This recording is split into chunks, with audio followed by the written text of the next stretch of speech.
Hello everyone. तो आज मैं आप सबके साथ शेयर करूंगा अपना एक्सपीरियंस जो मेरे को थाईलैंड ट्रिप के ऊपर हुआ और उससे ताकि आप सबकी भी हेल्प हो सके अपना थाईलैंड ट्रिप प्लान करने के लिए। तो थाईलैंड का हम जब भी नाम सुनते हैं तो हमारे दिमाग में एक पर्टिकुलर इमेज है जो कुछ ऐसी है, लेकिन थाईलैंड इसके अलावा भी बहुत कुछ है। जैसे कि थाईलैंड की आप हिस्टोरिकल मोन्यूमेंट्स देखिए, जैसे कि आपको अभी दिख रही होगी। अमेजिंग आर्किटेक्चर है यहाँ का फूड, यहाँ का कल्चर, यहाँ के लोग, यहाँ के एक्टिविटीज़ जो आपको मिलती हैं वो सब तो है ही है। उसके अलावा काफ़ी सारी जो चीज़ें मोस्ट लोग मिस कर जाते हैं, मैं ट्राई करूँगा कि आप सबका ट्रिप भी वो सब कुछ चीज़ें इंक्लूड कर पाए और एक ज़्यादा बेटर आपका ट्रिप बन पाए। तो इस सब के लिए कुछ बेसिक चीज़ें जो हम सबको पता होनी चाहिए वो है जैसे कि थाईलैंड के अंदर कौन सी करेंसी चलती है, थाईलैंड का वीज़ा कौन सा आपको चाहिए, इस टाइप की चीज़ें। तो स्टार्ट करते हैं। तो सबसे पहली चीज़ है करेंसी। तो बेसिकली वहाँ पे चलता है थाई बाट। थाई बाट होता है रफली कोई 2.3-2.4 रुपीज़ के आसपास। तो मतलब एक बाट के अंदर 2.5 रुपये के आसपास आते हैं, 2.4 मोस्ट प्रोबेबली। इसके अलावा है वीज़ा। तो थाईलैंड के अंदर जो वीज़ा होता है दो तरह से आप ले सकते हो, या तो ऑन अराइवल ले लो या आप पहले से यहाँ से वीज़ा लेके जाएं।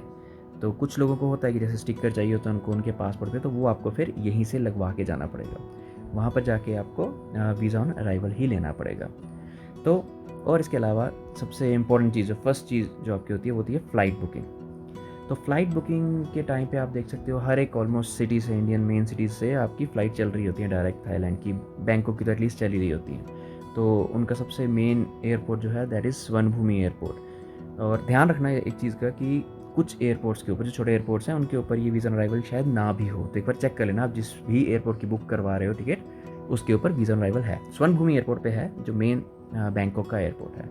तो जैसे कि मैंने जो ट्रिप प्लान किया था उसके अंदर मैं 2 सिटीज़ में गया था। एक तो था बैंकॉक और दूसरा था पटिया। तो सबसे पहले मैं गया था बैंकॉक। उसमें एंटर करते ही एयरपोर्ट पे आपको सबसे पहली जो चीज़ दिखती है वो होती है ड्यूटी फ्री शॉप्स, राइट। तो मैंने जो नोट किया वो ये था कि जो इंडिया की ड्यूटी फ्री शॉप्स हैं उस पर ज़्यादा वैरायटी है और उसके प्राइस थोड़े से थाईलैंड वाली से कम है। तो बाकी आपके ऊपर है, आपको कहाँ से कुछ भी ख़रीदना है, लिकर या स्वीट्स या कोई भी और गिफ्ट आइटम, तो आपकी मर्ज़ी है, वो आपके ऊपर है। तो अब हम बात करते हैं सबसे इम्पोर्टेंट चीज़ जो फ्लाइट के बाद है दैट इज़ वीज़ा। तो वीज़ा ऑन अराइवल के ऊपर आपको क्या चाहिए? आपको कुछ डॉक्यूमेंट्स चाहिए, लाइक आपकी सैलरी स्लिप्स आखिरी 2-3 महीने की आपकी अकाउंट स्टेटमेंट जिसके अंदर थोड़े फंड्स हों। उसके अलावा मेन चीज़ है आपकी रिटर्न फ़्लाइट टिकट और आपकी होटल बुकिंग। ये चीज़ें बहुत ज़रूरी हैं। तो आप जब वहाँ जाते हो सबसे पहले आपको 2 ऑप्शंस मिलती हैं वीज़ा ऑन अराइवल के अंदर। एक है स्टैंडर्ड और एक होती है एक्सप्रेस। तो जो स्टैंडर्ड होती है वो 2000 बाट की होती है पर पर्सन, और जो एक्सप्रेस होती है वो होती है 2200 बाट। तो 200 बाट एक्स्ट्रा लेते हैं। लेकिन ये जो 200 बार एक्स्ट्रा है पे कर देना, क्योंकि आपसे कोई ज़्यादा क्वेश्चनिंग ही नहीं होगी। आप जाओगे, आपसे सिर्फ मांगेंगे आपकी होटल बुकिंग, आपसे मांगेंगे आपकी flight ticket, return flight ticket, और कुछ नहीं मांगते। साथ में पासपोर्ट ले लेंगे ऑफ कोर्स, और एक स्लिप दे देंगे आपको कि हाँ आपका बेसिकली हो गया। अब वो जाके आप जहाँ पर एग्जिट करने लगते हो वहाँ पर आप दिखाते हो, तो वो आपके बायोमेट्रिक्स लेते हैं, मतलब आपके फिंगरप्रिंट्स और फोटोग्राफ लेते हैं, और साथ में आपको स्टैंप करके दे देते हैं कि आपको 14 दिन का वीज़ा ऑन अराइवल आपको मिल चुका है। इसके बाद नेक्स्ट चीज़ जो आती है सबसे इंपॉर्टेंट वो होती है जैसे हमें कहीं भी घूमना है, तो हमें आजकल नेट बहुत ज़रूरी चाहिए होता है। तो आप इंडियन सिम भी यूज़ कर सकते हो उसके लिए, लेकिन मैं प्रेफर करता हूँ नॉर्मली जिस कंट्री में भी जाऊँ उस कंट्री की अपनी लोकल सिम लेना। तो अब हम बात करेंगे सिम के ऊपर। तो सिम आपको जैसे ही आप सिम कार्ड वहाँ जैसे ही उतरोगे एयरपोर्ट पे एग्जिट करके, जैसे आपने बैगेज अपना क्लेम ले लिया, उसके बाद आप बाहर निकलोगे, काफ़ी सारे लाइन में काउंटर्स हैं, लेकिन सब काउंटर्स पे ऑलमोस्ट सेम चीज़ मिलती है जो कि आपको ये सामने दिख रही है। तो इसके अंदर जैसे 8 दिन का, 15 दिन का, 30 दिन का और अलग अलग डेटा के ऊपर डिपेंडेंट आपको काफ़ी सारा मिल जाता है, ठीक है। और सारा 5G होता है, और मतलब 4G वगैरह भी चलेगा। लेकिन आप देख सकते हो जैसे हमने जो लिया था सबसे पहला वाला था 399 बाट का, इसके अंदर क्या था, हमें काफ़ी डेटा मिल गया था। आई थिंक 2 GB के आसपास डेटा मिल गया था, जो अगर आप मैप्स वगैरह यूज़ करें तो नहीं ख़त्म होता। और उसके अलावा आपको 100 इंटरनेशनल मिनट्स मिल जाता, 100 बाट के इक्विवेलेंट आपको कॉलिंग मिल जाती है। आप इंडिया कॉल कर सकते हो बेसिकली डायरेक्ट, पर आप व्हाट्सएप से भी वो सब कर सकते हो। और इसके अलावा वैसे यहाँ सारे जैसे जो मॉल्स वगैरह होते हैं वहाँ पे वाईफाई फ्री होता है, तो ऐसे कोई इशू नहीं आता नेट का, बट स्टिल एक सिम तो एटलीस्ट ले लेनी चाहिए आपको। और अगली चीज़ जो आप आती नोट करोगे उसके साथ है कि लोग इतने अच्छे से आपको वेलकम करते हैं, कुछ एक्स्ट्रा ही प्यार होता है।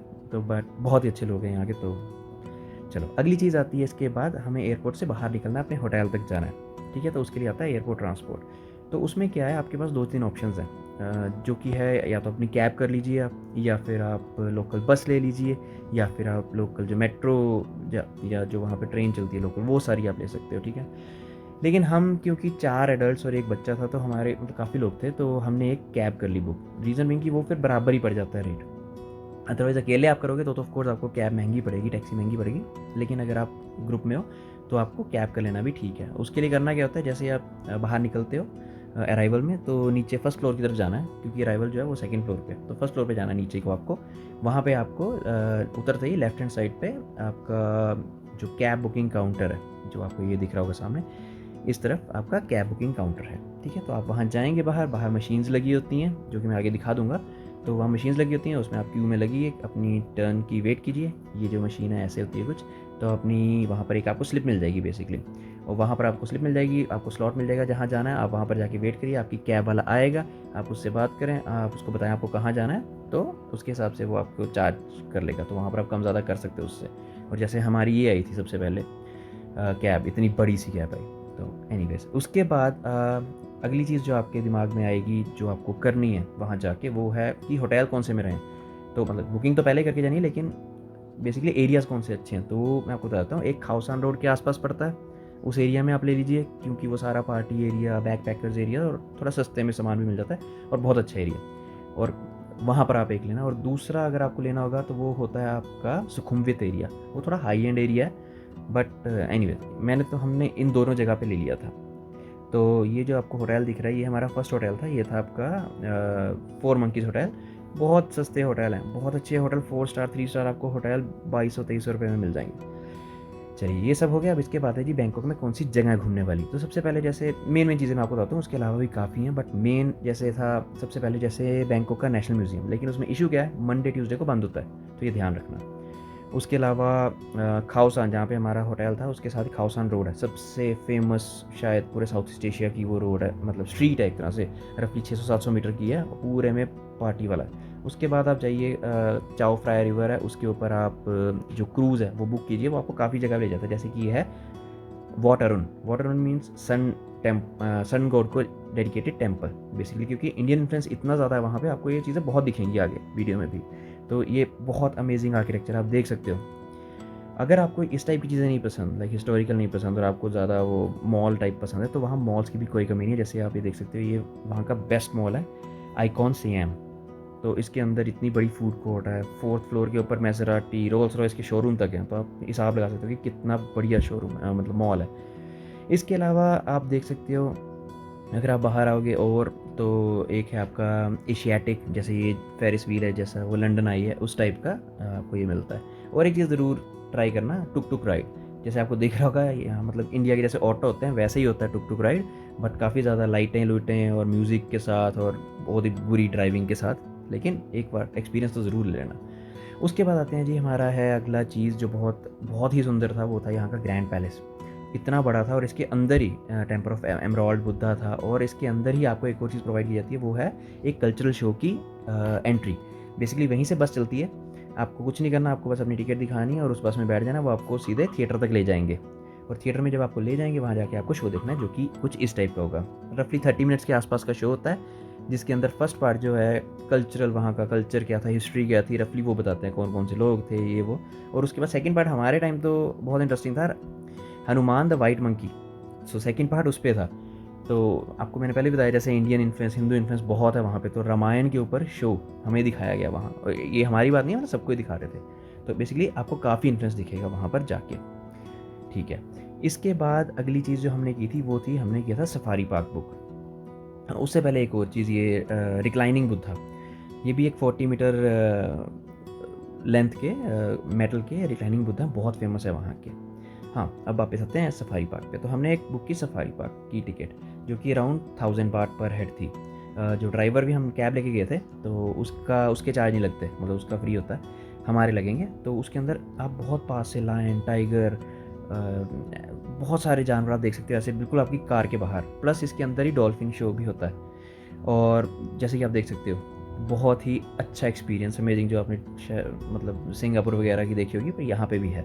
तो ये ज़रूर जाइए। और यहाँ आप जाके बाद में फ़ोटो खिंचा सकते हैं डॉल्फिन के साथ, जैसे जहाँ पर ये अभी खड़े हैं यहीं जाके आपकी फ़ोटो होती है, पर उसके अलग चार्जेस लगते हैं।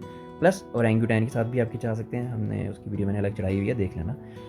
ठीक है, तो ये हो गया सफारी पार्क। और इसके अलावा अगर आपको शॉपिंग करनी है, जैसे आपको काउंटरफिट और या सस्ते कपड़े लेने हैं बहुत अच्छी क्वालिटी के, तो चाटू चाक वीकेंड मार्केट में या एमबी के मॉल में ज़रूर जाएँ। ये जो वीडियो अभी आपको दिख रही है, ये है चाटू चाक वीकेंड मार्केट की। ये सिर्फ वीकेंड पे लगती है मार्केट, इसलिए इसका नाम ही है। तो सैटरडे संडे सिर्फ ही लगती है, तो प्लीज़ यहाँ ज़रूर जाना। इसके बाद हम यहाँ से मूव हो गए थे पटिया, पटिया या पटाया। तो ये एक शहर है जो लगभग कोई 4 या 5 घंटे दूर था, वहाँ से हम बस पकड़ के पहुँच गए। अब ये वो जगह है जहाँ आपको इतने इंडियन मिलेंगे, और रीज़न भी आपको नज़र आ रहा होगा क्यों है। तो इतने इंडियंस होते हैं यहाँ पर, आपको थाई लोग तो दिखेंगे नहीं, 90% इंडियंस दिखते हैं। तो पटिया इसके अलावा यहाँ पे पटिया में ही बहुत और अच्छी चीज़ें, जैसे ये सेंचुरी ऑफ ट्रूथ है। ये लकड़ी की बनी हुई पूरी एक आप कह सकते हो बिल्डिंग है, जिसको मतलब बार बार बिल्ड करते रहते हैं, क्योंकि ऑफकोर्स लकड़ी की तो ख़राब हो जाएगी बहुत जल्दी, और ये बहुत ही ऐसे अनरियल सी लगती है। वो हो गया। उसके अलावा यहाँ बीचेज़ हैं पटिया पे बहुत अच्छे, और आप वाटर एक्टिविटी कर सकते हो, जैसे हमने की पैरासेलिंग की थी, और हमने ये अंडर वाटर वॉकिंग की थी, स्कूबा बोलेंगे वो, लेकिन है अंडर वाटर वॉकिंग। तो आपको मास्क ये हेलमेट से पहना के नीचे उतार देते हैं, और ब्रेड ब्रूड फेंकते हैं, तो मछलियाँ बहुत आपके पास आती हैं। तो ये ज़रूर करना। इसके अलावा थाईलैंड के अंदर आप आओगे तो कुछ इस टाइप का एग्जॉटिक फूड तो आपको ट्राई करना चाहिए, जैसे अभी मैंने बेबी ऑक्टोपस खाया, और बहुत ही सुंदर सुंदर बिल्डिंग्स आपको देखने को मिलेंगी। तो आप प्लीज़ जब भी आप अपना अगला ट्रिप प्लान करते हो, तो अच्छे से उसकी मैं बोलूँगा कि आइटनरी बना के जाएँ। और थाईलैंड बहुत अच्छी जगह है, जिस चीज़ के लिए वो इंडिया में फ़ेमस हो गई है, उसके अलावा बहुत कुछ, जैसे आप देख सकते हो ये सामने अभी शो चल रहा है, काउबॉयज़ एंड इंडियंस का शो, ये खाओ सान रोड। यहाँ पे आपको सब खाने को मिलेगा, मगरमच्छ तक टंगे होते हैं, मतलब एटलीस्ट नहीं खाना आपको, पर देख तो सकते हो। उसके अलावा वीड लीगल है वहाँ पे, अगर कोई इंटरेस्टेड हो तो। थाईलैंड में वीड लीगल हो गई शायद 1 साल पहले, और प्लस इतने अच्छे डिश पब, इतने अच्छे लोग, इतने वेलकमिंग लोग, मतलब पूरी कंट्री की टूरिज़्म पे काफ़ी ज़्यादा डिपेंडेंसी है, इसलिए हर एक चीज़ उसके हिसाब से मोल्ड की गई है, और आपको कोई इशू नहीं आएगा, आराम से आप वहाँ पे घूम सकते हो। तो प्लीज़ जब भी आप यहाँ आओ, प्रॉपर प्लान करके आओ। अगर आपको मेरे से हेल्प चाहिए तो आप कमेंट में मेरे से पूछ सकते हो, और ये बहुत ही आपका बढ़िया टाइम रहेगा। 1 वीक से 10 डेज़ के अंदर आप काफ़ी अच्छे से कवर कर सकते हो वैसे। तो ये है थाईलैंड का मेरा एक्सपीरियंस। बाकी डिटेल आइटिनरी के लिए आप मेरे से पूछ सकते हो। जैसे आपको वहाँ पर वेलकम करते हैं स्वाति का, उसके साथ में कह के I am taking your leave. So see you next time, bye bye.